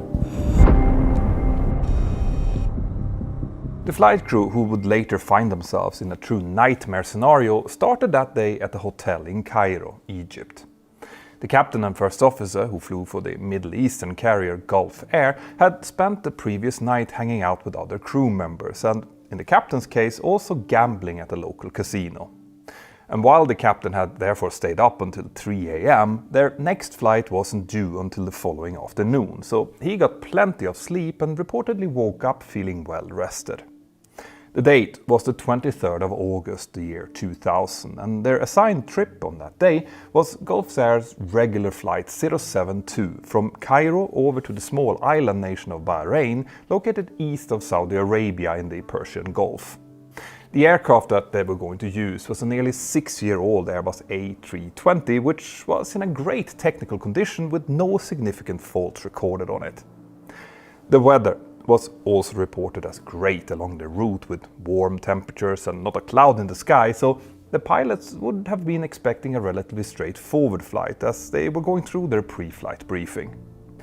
The commander of the flight was a 37-year-old captain of Bahraini nationality who had accumulated 4,416 total hours over his 6-year career as a pilot with Gulf Air.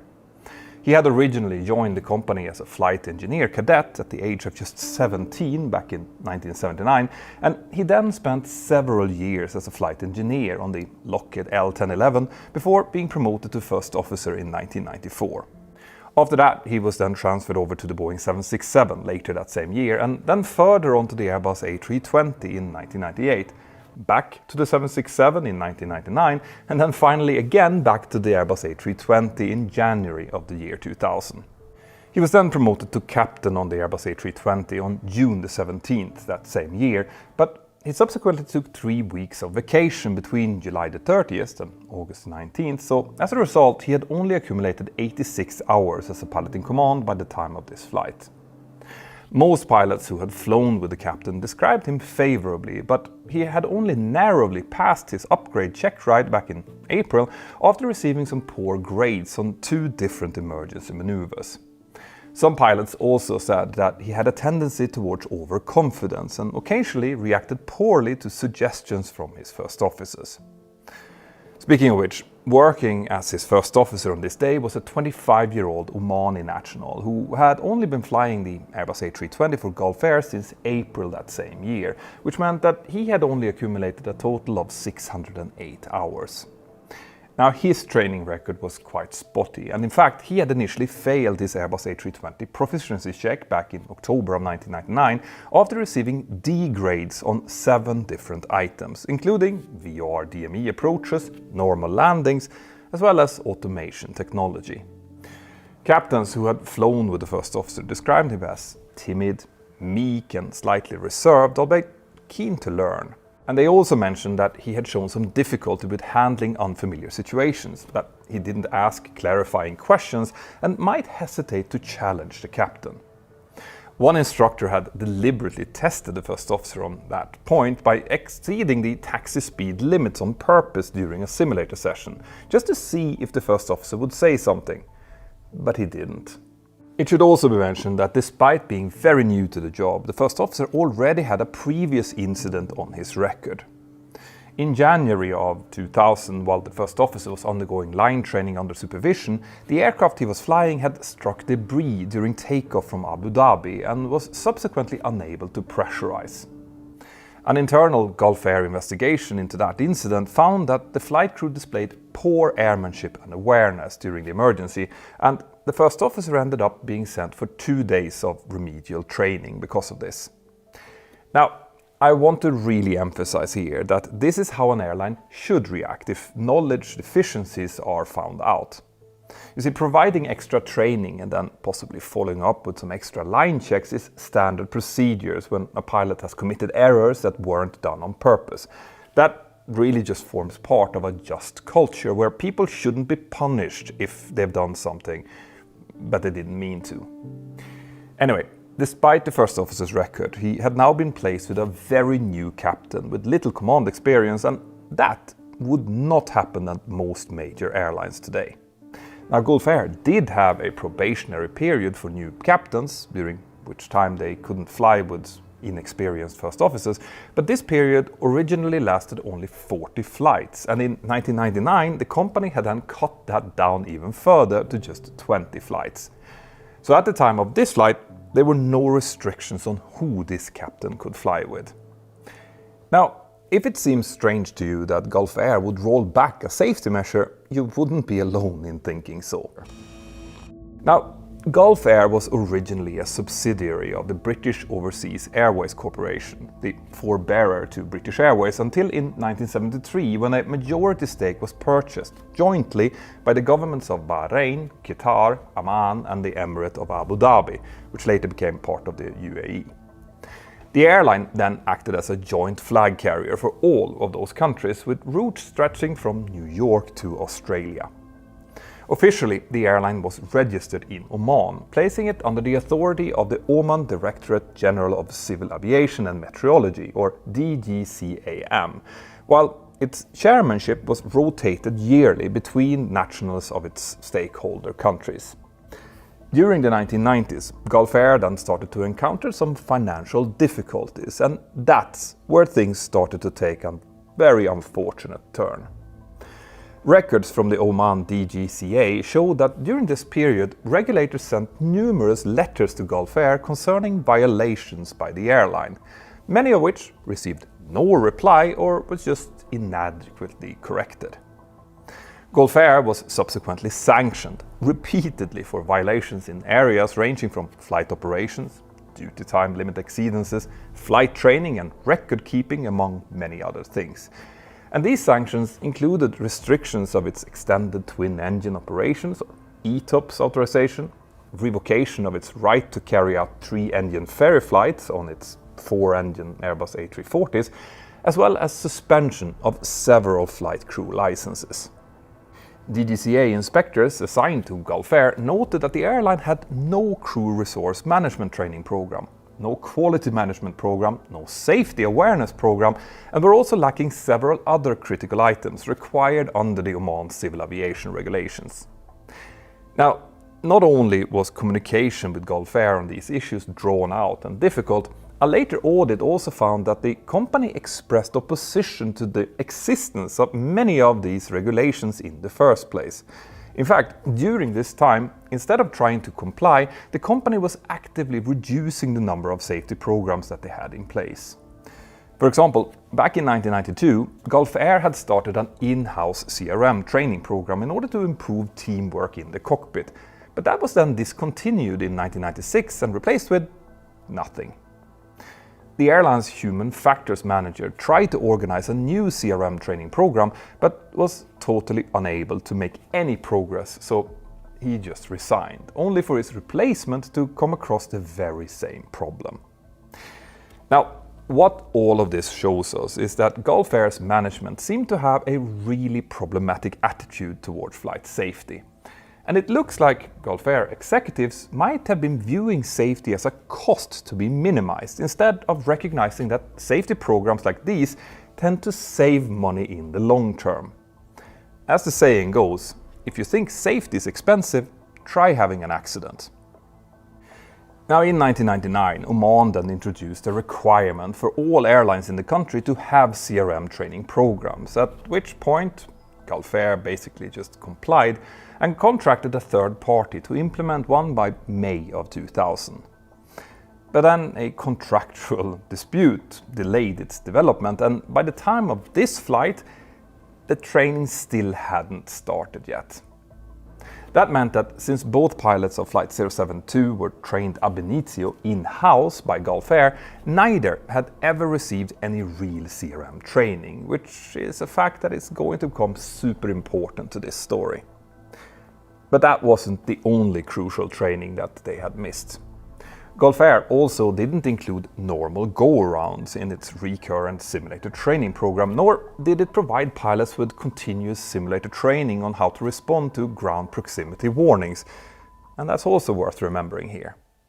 So overall, I would say that the quality of training that these pilots had received was probably a bit below the standard that should have been expected, and soon we will see the consequences of that.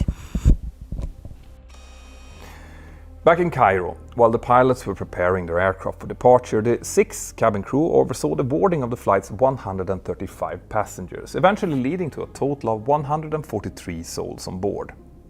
Now, the flight was originally scheduled to depart at 1600 hours local time, but the pilots only arrived to the aircraft shortly before that. The crew of the previous flight reported that the captain had seemed angry when he arrived, and that he had told them that they were late because some company ground personnel had told them to go to the wrong gate. As a result, the flight eventually departed 52 minutes late, pushing its expected arrival time to well past 1900, by which time it would be fully dark in Bahrain. Anyway, the pilots proceeded with setting up the aircraft, and after a completely normal departure, the flight soon continued its climb up to its cruising altitude and then proceeded uneventfully towards its destination, crossing over the Arabian Peninsula with the sun setting behind them. The captain was acting as the pilot flying and the first officer as pilot monitoring for the whole flight, and there are no indications that anything out of the ordinary happened during the cruise phase of the flight. Eventually though, Flight 072 started getting closer to the destination and they began their descent while within the Dammam air traffic control sector in Saudi Arabia.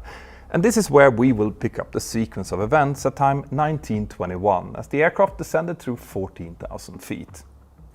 Dammam approach control soon cleared Flight 072 to proceed on its own discretion directly towards the initial approach fix for runway 12 at Bahrain International Airport, and the controller also told them to descend to 3,500 feet and to contact Bahrain approach. The first officer immediately read this back and then called up Bahrain approach to report their position. When the new controller heard this, he asked the flight to confirm that they had been cleared down to 3,500 feet, which was standard for the aircraft transitioning over from Dammam. But the captain had apparently misheard that previous clearance and told the first officer to report that they were only cleared to 7,000 feet. And the first officer did this without any type of protest. In response, the Bahrain controller simply again told them to continue their descent down to 3,500 feet, but somewhere around here, and possibly even before, Flight 072 had started to acquire some quite excessive indicated airspeed, well above 300 knots, which is something that would soon come to have a profound effect on what's about to happen. The final report isn't super clear about why this excessive speed was allowed to develop, but one possible contributing factor is that the captain misunderstood that previous clearance, which might have caused him to descend too slowly at first, only to then pitch down and allow the speed to build up in order to catch up with their intended descent profile. It is also possible that the direct 2 clearance that they had received earlier towards the final approach fix had cut down their available track miles and therefore led them to be high. In any case, there were no operational or ATC related reason why such a high speed would be necessary, since there was no other traffic in the area and plenty of space available to descend. No, instead, it seems likely that the captain might have deliberately used a higher than normal speed here in a misguided attempt to make up for being late and or to impress his brand new first officer. In fact, during the descent, the captain had tried to show off his ability to quickly set up the navigational system for the approach without the first officer even noticing, which he then bragged about. Anyway, this excessive speed was then maintained as the aircraft descended down below 10,000 feet, where a speed limit of 250 knots would normally be enforced in most parts of the world. But Bahrain didn't have any official speed limit at low altitudes. And whilst most airlines enforced its 250 knot limit internally anyway, even in countries that doesn't really formally require it, Gulf Air had no such policy. Now technically the pilots were supposed to check with air traffic control before flying faster than 250 knots anyway, but that didn't happen.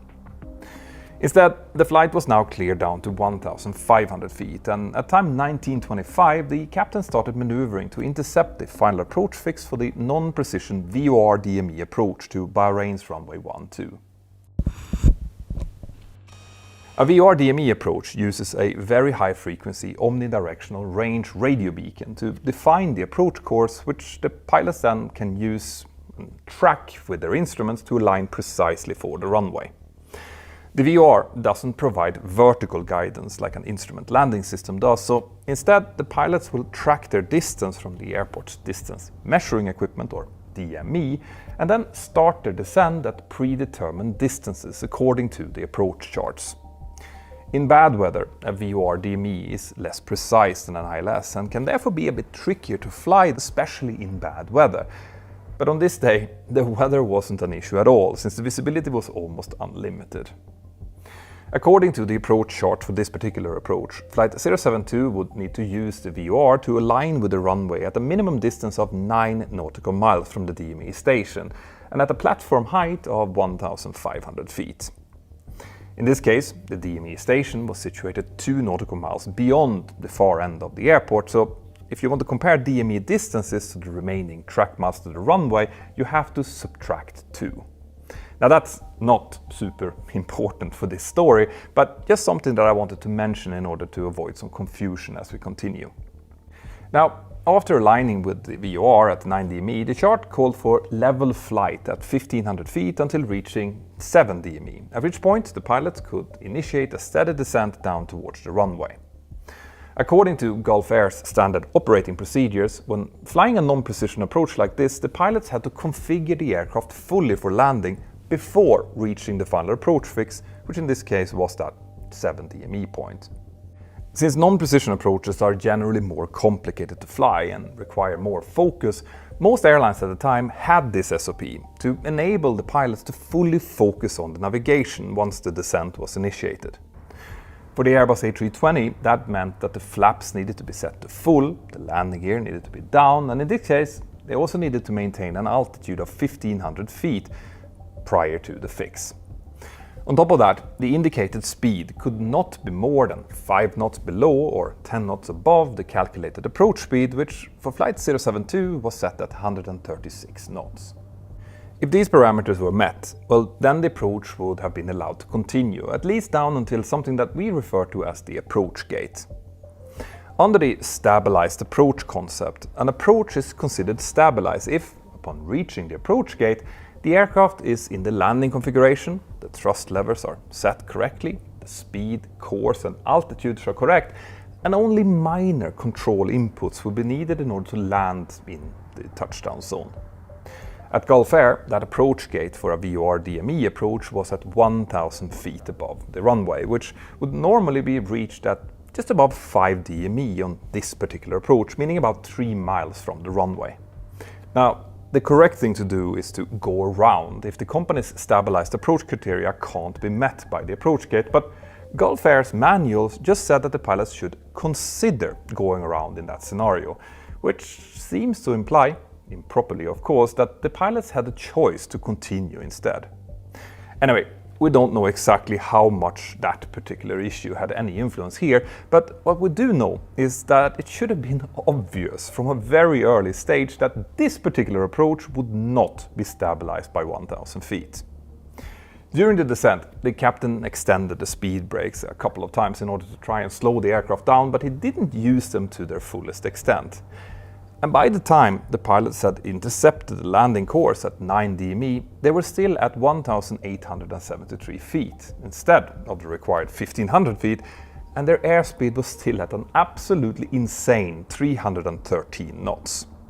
At that point, the correct thing to do would have been to request a nice big 360-degree orbit, or a holding pattern, or maybe even some radar vectors, and then they would have been able to use those extra track miles to properly slow down and descend to the correct altitude. If that would have been done, that might have added another 5 minutes or so to the flight, but that would have been it.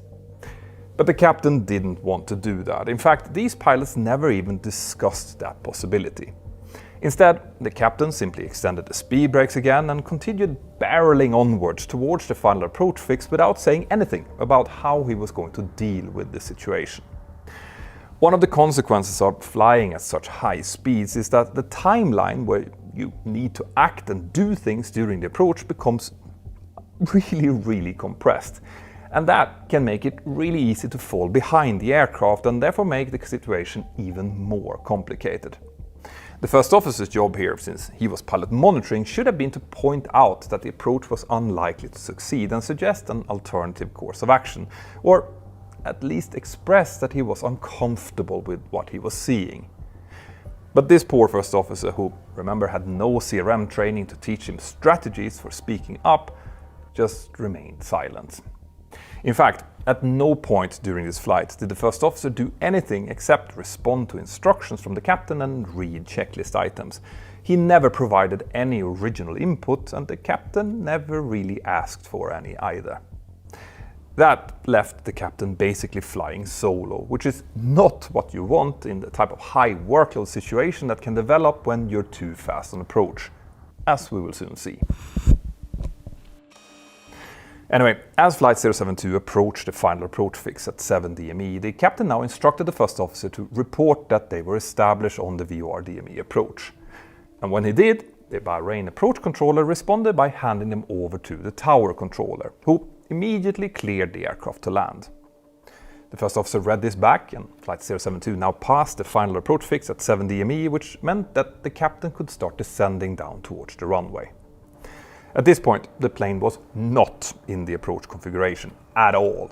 The landing gear had just been extended, but the captain was only calling for flaps 1, and their airspeed was at 224 knots, and their altitude at 1,678 feet, so still almost 200 feet too high. Now, the Airbus A320 has 5 flap settings, starting with 0, meaning retracted, 1, 2, 3 and full, where flaps full was normally used for landing in Gulf air. But each flap stage must be selected below a certain indicated speed, because at higher speeds the aerodynamical pressure on the flaps could otherwise be too great. That's why the crew had been unable to extend the flaps to the landing position before reaching the final approach fix. And they were now in a position where it was impossible to configure fully for landing before reaching the approach gate, since there just wasn't enough time left to slow down. Instead, as the flight approached 1,000 feet, the captain announced that he was now visual with the airfield, and therefore, in his mind, he had switched from an instrument approach to a visual approach. You see, when flying visually with the runway in sight, the approach gate can be brought down to 500 feet instead of 1,000 feet, so he likely tried to just buy himself some extra time here by using that rule. But at this point, their airspeed was still at 207 knots, over 70 knots too high, and the flaps were still only in position 1. The captain announced that they had to be stabilized by 500 feet, and he then ordered the first officer to select flaps 2, but within the next 15 seconds, he finally started to realize the inevitable, and at time 1927, he declared, "We're not going to make it." Of course, this was a very unsurprising conclusion, something that he could have very easily avoided by slowing down further out or asking for more track miles, but his overconfidence had now led him to this crossroad. And to be perfectly honest here, most pilots have been in similar situations at some time during their career. I definitely know that I have. Standard procedure at this point would have been to just execute a normal go-around, which for this approach was as simple as just to climb straight ahead following the runway heading to 2,500 feet and then return to the start of the approach for another attempt. But instead of doing that, the captain just allowed the descent to continue for a short period while he decided on a proper course of action. And then he disconnected the autopilot, turned off the flight directors, and told the first officer to request a 360-degree left orbit. Now, it has to be emphasized here that once you have passed the final approach fix, the only permitted maneuver are to either continue for landing, go around or possibly circle to land on the reciprocal runway if that has been pre-briefed. An orbit on final approach is not standard practice and should not be attempted, since visual maneuvers outside of the ones that I just mentioned must be conducted above the minimum safe altitude, which in this case was 1,500 feet. And in most cases, airlines have even more stringent rules about 360s than that. Now, the reason for this is that it's just plain risky to do something like this, since it normally just destabilizes the approaches even further. And most transport aircraft aren't really designed to perform complex maneuvers in full landing configuration either. So all around, this was a pretty bad idea. Now, the first officer should have spoken up here and said something like, "Hey, I think we should just go around." And if he would have done that, it is likely that the captain would have listened to him. You see, we captains can sometimes get very deep into the get-there-itis, and we actually appreciate when the pilot monitoring speaks up and offers a voice of reason. But instead, this first officer just continued to say nothing, and the captain therefore started to execute a fully manual 360-degree orbit on final approach on a moonless night, partially over water at less than 600 feet above the ground. Now, I want to stop here and ask a really important question. Why do you think a pilot would choose to do something like this? Why would he disregard rules, regulations, and plain common sense? Well, the answer, it turns out, is that there are several factors that can lead to intentional non-compliance with SOPs and rules, and all of them were in play here. Now, of course, the captain's history of overconfidence and penchant for showing off may have predisposed him to take risks. After all, he was new to his role, and he may have felt a bit embarrassed about his failure to stabilize the approach under these nearly perfect weather and visibility conditions. In such situations, a go-around can feel like admitting to failure, which can be difficult to do for some people. But studies have also shown that pilots can intentionally deviate from SOPs if everybody does it, or if the SOP is not perceived as realistic. In other words, it's part of the company culture. Or they might also do it in an attempt to optimize things like time, fuel consumption, or workload. Now, violation for any of these reasons become more likely under four main conditions. First, the expectation that the rule will have to be bent in order to get the job done. Secondly, high confidence in one's own ability to accomplish the task. Third, the presence of opportunities to do things more efficiently than the procedure allows. And fourth, inadequate planning, forcing problem solving on the fly. And as it turns out, all of these risk factors were present here. First of all, according to air traffic controllers, some Gulf Air flights had occasionally done orbits on final approach in the past, so the captain was probably aware that there were informal precedents for doing this. Secondly, an orbit instead of doing a go-around would obviously save both time and fuel. And third, the crew had not recently discussed the go-around procedure or what criteria they would need in order to go around. So, in other words, insufficient planning. There was no trace on the cockpit voice recorder of a proper briefing, but of course the recording was only 30 minutes long, so it could have happened earlier. Anyway, what I think is by far the most important external factor here was the company culture. You see, whilst Gulf Air insisted that no pilots were ever to be punished for going around from an unstable approach, they still required pilots to submit a report about the reason for the go-around if they did one. Now, not only was this extra paperwork probably pretty annoying to do, but it also led to the perception among some Gulf Air pilots that the airline viewed go-arounds unfavorably. And that, right there, is absolutely unacceptable. Anytime pilots develop that impression, even if they're wrong, the airline needs to take clear and unambiguous action to dispel those type of worries. Because when pilots feel pressure not to go around, they will start taking risks to avoid them. So if you imagine yourself in the captain's shoes here, you've just messed up this approach by flying too fast for no real reason, and you're now unstabilized, but if you go around, you'll have to submit paperwork explaining to your boss why you couldn't land on a nice long runway with unlimited visibility, minimal wind and no other traffic, and a perfectly functioning aircraft. So why subject yourself to all of that when you could just do an orbit instead to get back on track and just land? Does it make a little bit more sense to you now? Yeah. Anyway, one way that the airlines can prevent this kind of thing is by monitoring flight data over their fleet for unusual signals or exceedances of certain parameters. This is called a flight data monitoring program, and it can be super useful to detect when pilots are routinely violating SOPs in situations that wouldn't otherwise be reported. Now, those kind of programs allows airlines to identify the root causes of violations and change their policies in order to incentivize the correct actions. But Gulf Air's flight data monitoring program only existed on paper. The airline had even purchased its planes with quick access data recorders installed to facilitate this kind of monitoring, but they had never been turned on. So this is basically a great example of how airline policies and culture can play a huge role in pilot decision making and explain why certain seemingly inexplicable decisions are taken.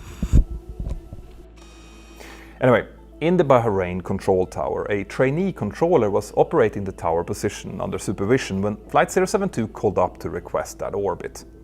At this point, Flight 072 had not reported that they were visual, so as far as the controller knew, they were still flying the VOR approach, where such a maneuver was definitely not allowed.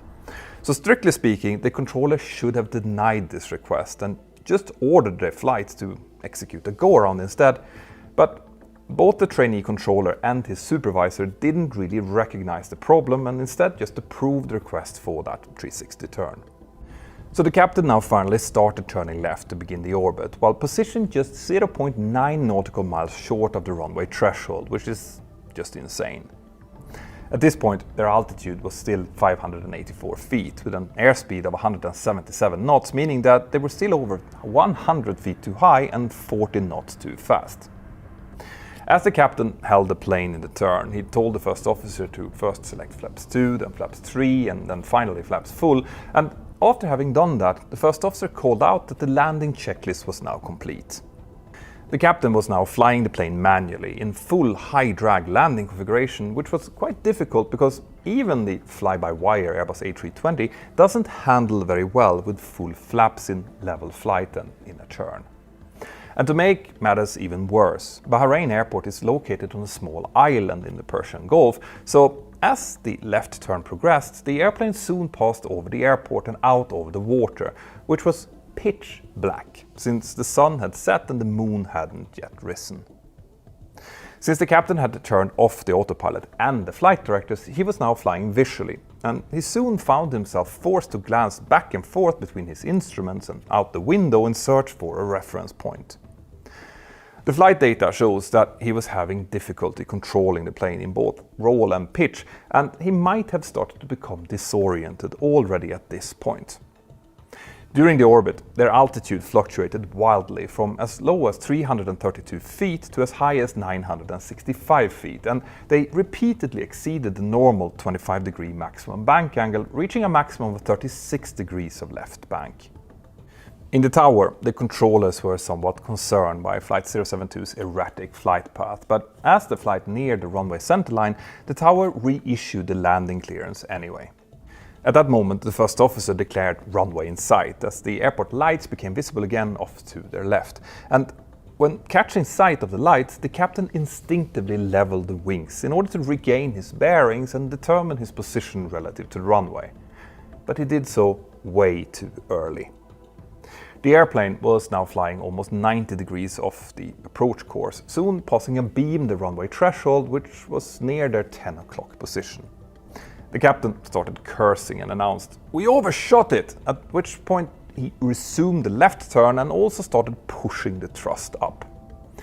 Clicking his tongue in frustration, he then told the first officer to call the tower up and announced that they were now finally going around.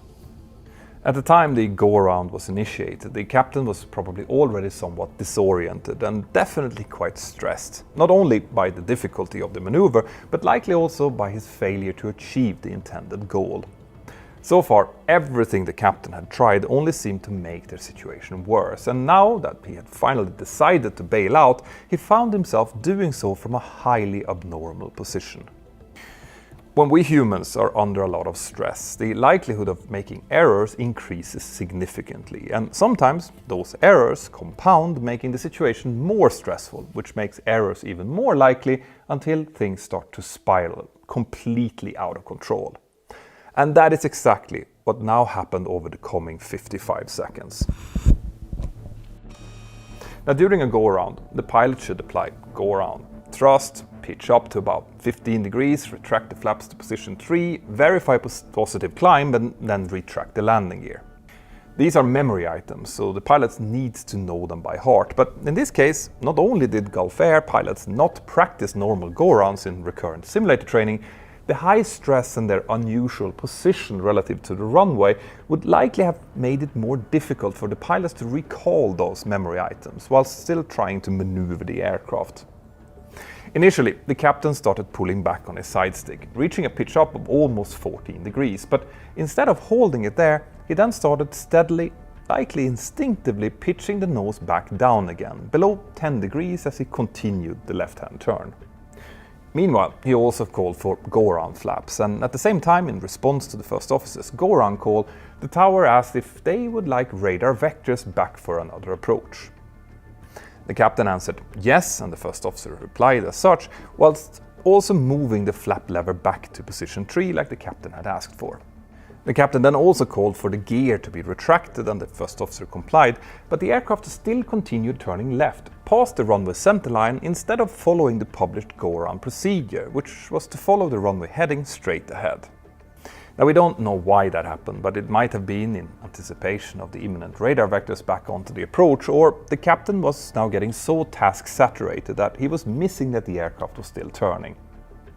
At the same time, he kept applying subtle, probably subconscious forward pressure on his side stick, causing the nose to slowly drop towards 6 degrees, way below the go-around pitch attitude of 15 degrees.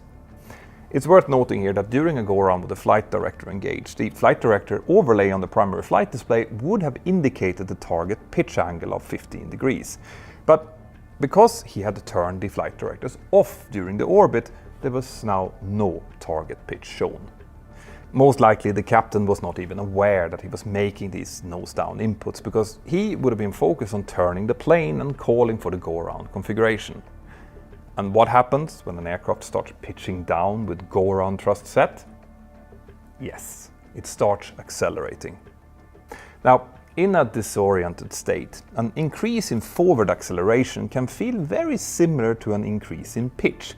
And that's because both forces pushes you in the same direction relative to your seat, basically back into it. And the vestibular system in our inner ears cannot determine the difference between those two feelings. The only way that our brains have in order to separate these two feelings is by outside visual references like a horizon or the attitude indicator. This type of sensory confusion is called a somatogravic illusion, and it has caused several accidents over the years involving pitch down inputs during a go-around. So in this case, as the captain became more stressed and task-saturated by this complex series of maneuvers, he also started to become more susceptible to the effects of somatogravic illusion. As the engine spooled up the toga thrust, the low pitch angle resulted in more and more acceleration, which would have also added to that illusion with each passing second. The first officer now made the standard positive climb and gear up callouts, and at the exact same moment he did so, the controller instructed them to fly on heading 300 degrees and also to climb to 2,500 feet. The first officer correctly read this back, and the captain asked him to repeat the heading, which he also did. The first officer then asked whether they should turn right or left to the captain, but the captain just did not respond. In fact, he had now started to level the plane off on a heading of 040 degrees instead of the cleared 300 degrees. Just 2 seconds later, before anyone could clarify the situation, a continuous, repetitive chime suddenly started blaring, warning the pilots that the plane was now exceeding the maximum speed of 185 knots for flaps in position 3. The first officer exclaimed that they were over the speed limit, and as he did that, the tower instructed them to now contact Bahrain approach again. The first officer read this back, but the captain just let out a swear word. He was likely now far down the stress cone.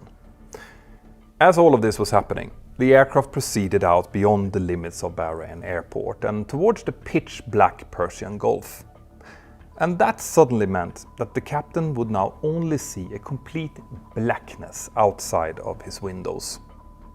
Within 2 seconds after this loss of visual references, he now started pushing forward even more on his side stick, causing the nose to rapidly drop below the horizon until it reached a terrifying -15 degrees, the maximum pitch down allowed by the Airbus A320's flight envelope protections.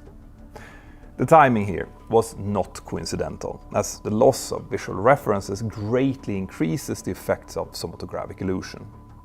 Now, he still had his instruments working in front of him, but he doesn't seem to have looked much at those. As this was occurring, the first officer called out, "Speed checks, flaps 3, and the captain replied by ordering, "Flaps up." So he was still there, somewhat, even though he obviously weren't handling the aircraft correctly. But then, the stress rose even further when the ground proximity warning system, the GPWS, suddenly realized the aircraft's ground closure rate and started calling out, "Sink rate," followed by several, "Pull up." Now, the only correct way to respond to this particular warning is to immediately pull the nose up as far as the flight envelope protections would allow, make sure that the thrust is set fully forward and that the speed brakes are retracted. But here, none of the pilots reacted to it at all. So, what was going on? Well, the final report actually used a great analogy to help us understand that. You see, you have to think of the human brain as a one-channel processor. It can only handle so many things at a time before it reaches capacity, and then nothing new can get through. In situations of extreme stress, where many different stimuli are coming at us in a short period of time, the brain can engage in what's known as load shedding, in which it simply stops processing certain stimuli according to an instinctive hierarchy of importance. In many cases, audio processing, hearing, is one of the first things to go, which is why sounds can feel muffled or dull during moments of extreme panic, fear or confusion. So most likely, as more and more stress factors piled on to the captain, he actually lost his ability to perceive new auditory stimuli, which physically prevented him from hearing the ground proximity warnings. This type of situation can be prevented by rigorously drilling in the response to GPWS warnings, the terrain escape maneuver, in a simulator, since doing that retrains the subconscious brain to give those warnings a higher priority. But of course, Gulf Air hadn't provided a sufficient amount of that type of training for these pilots. Now, the first officer's workload was much lower here, since he wasn't responsible for hand-flying the airplane, so it's hard to believe that he was so overloaded that he couldn't hear those warnings. But because Gulf Air didn't provide ongoing training on either GPWS response or flap overspeed situations, it's possible that the first officer didn't really know which of these warnings presented a greater threat. Overspeeding the flaps isn't really a direct safety threat, but if he thought that it was, well then he would have faced a tough choice on deciding which warning to address first. That choice was made for him though, because the captain remained focused on the overspeed warning, and in fact, as the first officer called out "gears up" and started to mention the flaps, the captain now called "flaps all the way," still with the GPWS blaring in the background. When the confused and unassertive first officer saw the captain address the flap issue first, it's likely that he didn't even question whether this was the highest priority. He again just accepted it. Now, he probably didn't believe that his captain could fly the aircraft straight down into the water, but in fact, that's exactly what was now happening. And by failing to intervene and prompt the captain, or possibly even to take over the controls, the fate of this aircraft was now sealed.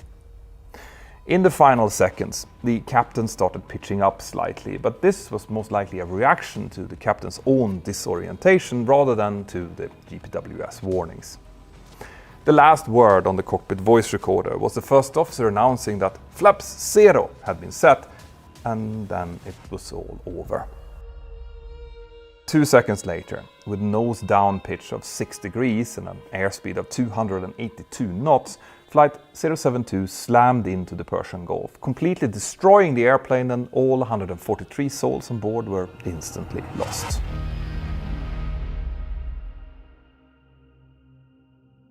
In the aftermath of this accident, it would have been easy for the investigators to write it off as yet another case of crew spatial disorientation during a go-around.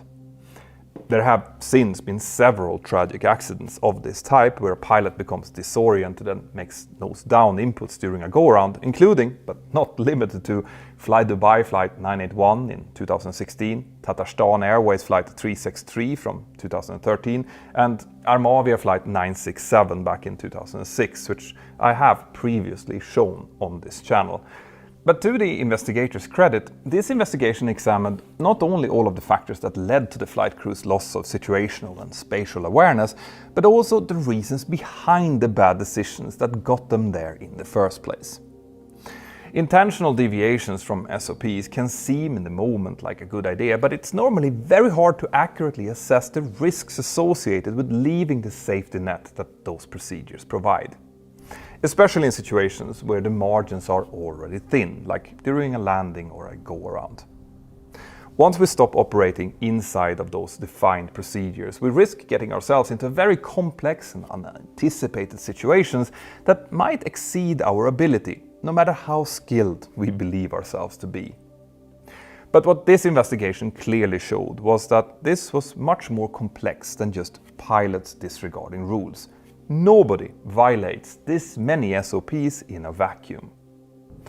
It was found that Gulf Air had contributed to this accident by ignoring and even eliminating training programs that would have helped the first officer to speak up, encourage the pilots to maintain a more sensible airspeed, eased the captain's go-around decision, and improved the pilot's response to the flap overspeed and GPWS warnings.